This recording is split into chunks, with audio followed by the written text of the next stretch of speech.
గోదావరి పుష్కరాలను తెలంగాణ ప్రభుత్వం ప్రతిష్టాత్మకంగా చేపట్టాలని నిర్ణయించింది. రాష్ట్రం ఏర్పడ్డ తర్వాత తొలిసారి పుష్కరాలను నిర్వహించేందుకు భారీగా ఏర్పాట్లు చేస్తోంది. ఇప్పటికే గోదావరి తీర ప్రాంత జిల్లాల్లో పుష్కర ఘాట్ల పనులను శరవేగంగా కొనసాగుతున్నాయి.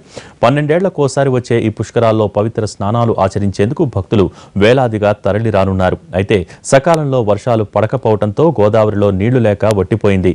దీంతో పుష్కరాలను ఎలా నిర్వహించాలని అధికారులు అయోమయంలో పడ్డారు.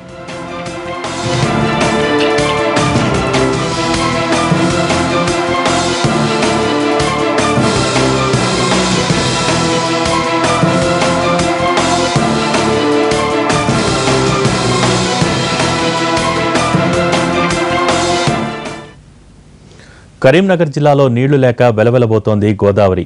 ఈ జిల్లాలో నది 170 కిలోమీటర్ల పొడవున ప్రవహిస్తూ ఉండడంతో మొత్తం 36 పుష్కర ఘాట్లను ఏర్పాటు చేశారు.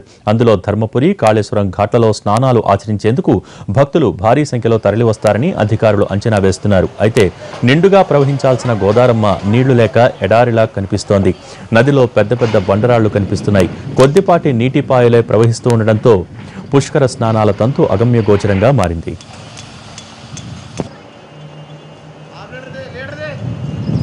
దాదాపుగా విజువల్స్ వచ్చినట్టేనా? ఒక పని చేయ